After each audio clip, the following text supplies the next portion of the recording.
Please join me in prayer.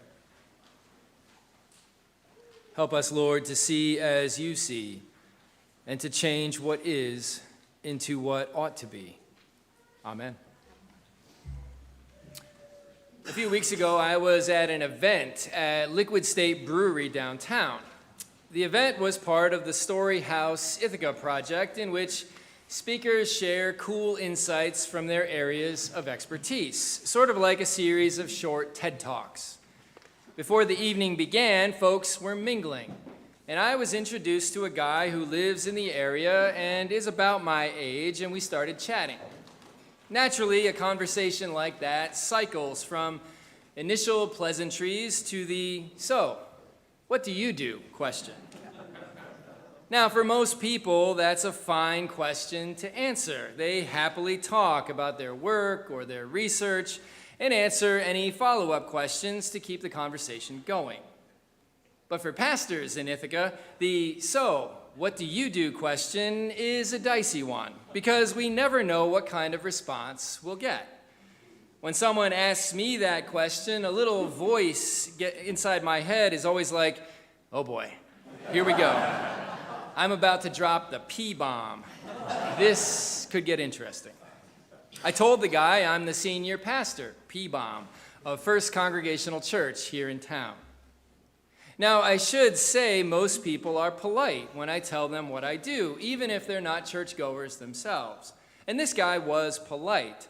But when he heard the words pastor and church, his eyes got real wide. And he looked at me like I was an exotic animal he'd never seen before. "Really?" he said. The look on his face was a mixture of wonder and excitement, like, "Wow, a real live pastor. I just found one in the wild." Then he asked me, "So, what's it like, doing what you do today?" He was asking me with sincerity what it's like being a pastor today, when religion seems so last century or 10 centuries ago. Unfortunately, the evening event was beginning just as I was about to answer his question, and so I hastily said, "It's a good question, and I'd love to cycle back to it with you at some point." We never did reconnect after the event, and I haven't seen that dude since, but maybe our paths will cross again, who knows. It really doesn't bother me when people react that way after I drop the P-bomb. I know we live in a curious town, in a curious region. Recent data on the religious landscape of the U.S. indicates that our county, Tompkins County, is one of the least religious in the country. In fact, we're third on the list of counties with populations over 50,000 people. Topping the list of least religious counties is Multnomah County in Oregon, where the city of Portland is. According to the PRRI, the Public Religion Research Institute, nearly half of Tompkins County is non-religious, 47% of us. And if you look at the Research Institute's map of counties in our state, with light gray being the most religious county and dark blue being the least religious, Tompkins County is a little dark blue spot in a sea of grays and light blues. There are all sorts of reasons why people drift from organized religion. Political scientists and religion scholars have spilled oceans of ink trying to explain it. They highlight things like disillusionment with religious institutions, or being turned off by branches of Christianity that are just plain bananas and have nothing to do with Jesus, or the difficulty of believing in the supernatural in a scientific age. The list goes on and on. Back in 1983, William Sloane Coffin preached an Easter sermon at Riverside Church in New York, where he said that the story of Easter itself can be a barrier for some people. Not so much that the idea of dead people living again is too fantastical to believe, he said, but rather, Easter seems too unbelievable because, he said, the world looks like a Good Friday world. That is, a world of crosses, a world of hardship and injustice and violence, and of course, death. Easter can seem too unbelievable, even naive in times of war. There are now about 130 armed conflicts around the globe, twice as many as there were 15 years ago, including the latest one in Iran. And Easter can seem almost irrelevant in a time of refugee crisis. Nearly 200 million people have been forcibly displaced from their homes. Go, for example, on the New York Times website, and you can see pictures of people in Lebanon living in tents. And the hope of Easter seems distant in an era of climate crisis, when creation itself seems like it's hanging on a cross. And the justice of God that is a cornerstone of Easter seems unrealistic in a world where people's dignity is quietly crucified because of inequality and restrictions on rights and policies that target the vulnerable. And the truth that Easter proclaims is hard to cling to in an age of misinformation, when facts become matters of interpretation, as Nietzsche once prophesied they would. Just in the past month, a handful of people in different contexts have said to me, "I don't know what to believe anymore." These crosses are real, and they're relentless, and they cast a long Good Friday shadow. And to them, we can add the daily Good Friday struggles that grip pretty much all of us. Did you know, for example, that about 80% of American adults report feeling worried about their finances? 60% of us report feeling high levels of stress at work. Nearly 70% of us are anxious about current events. And half of us report feeling stress every single day. That's a lot of crosses. And it's why, to borrow again from William Sloane Coffin, it seems like a Good Friday world. The first witnesses of the empty tomb on that first Easter Sunday were still in Good Friday mode. They went to the tomb expecting to see a dead body. This in spite of the fact that Jesus had promised during his life that something big was coming, that he would suffer and die, but be raised on the third day. He said this to his closest followers several times, but they had no idea what he was talking about and kind of brushed it off. The disciple Peter even tried to convince Jesus to stop being such a downer, talking all the time about suffering and crosses. So when Jesus was crucified on Good Friday, no one expected resurrection.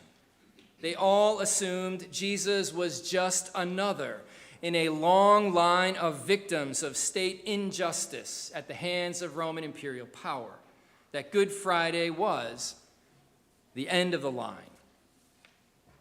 Which may be why the story we just heard from Matthew's gospel goes out of its way to make the point that something shifted on a cosmic scale that first Easter Sunday.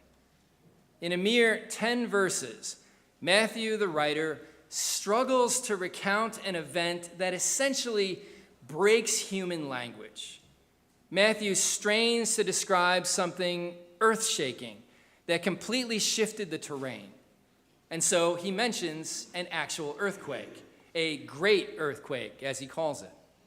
Then he mentions a flash of lightning in the form of an angel who heaved the stone aside to open the tomb. The first witnesses of the empty tomb were awed by this, while the guards stationed in front of the stone shook with fear and then cowered. They became like dead men, says Matthew, floored by what they saw, which is a curious bit of ironic storytelling. The Greek word Matthew uses to describe the guards shaking in fear is where we get our word seismic from. So, the guards standing guard over the dead man in the tomb quaked when they felt an earthquake, and then they became like dead men when the dead man revived. It's clever storytelling. The story concludes with the women peeking into the tomb, hurrying off, meeting Jesus along the way, and feeling a mixture of fear and great joy, feeling awe the kind of awe that tingles down the spine and makes hair stand on end. One challenge we have when reading Matthew's story is that it seems like just that, a good story, a tale people told and believed long ago, but relevant in our Good Friday world where pastors sometimes seem like an exotic species. Come on. Here's the thing, though. In the ancient world, dead people tended to stay just as dead as they do in the modern world. So even for ancients, the story of a resurrected Jesus was pretty shocking. But more than that, when we talk about resurrection, we're not merely talking about something that's 2,000 years old, or something that's only for the roughly 2.5 billion Christians celebrating with us today around the globe. Resurrection is more than just a single event. It's a template for life. Writer Richard Rohr has said that resurrection is not a one-time miracle, but a universal pattern. It's everywhere, and it's in everything, and it's for everyone. It's for that dude I met at Liquid State, and for all of you here, and for everyone else. And it's happening all the time around us, if we look with Easter lenses. Take our bodies, for example. Every day, about 330 billion cells in our bodies die and are replaced. Skin cells get replaced every 2 to 4 weeks. The lining of our stomachs every few days. All of our red blood cells every 4 months. And our bones roughly every 10 years. We all have immune systems that renew the body. And the micro tears in our muscles from daily use and from working out get repaired and grow stronger. Or take the example of our planet. Seasonal cycles move from death and decay to new life all the time like clockwork. Almost, dare I say, like it's been designed that way. Wildfires clear landscapes, making space for new growth.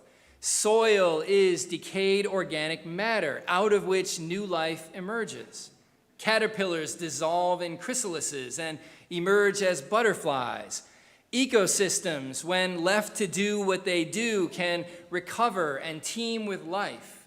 Nature's power is resurrection power. Expanding further outward, consider the cosmos. The cosmos itself is constantly recycling.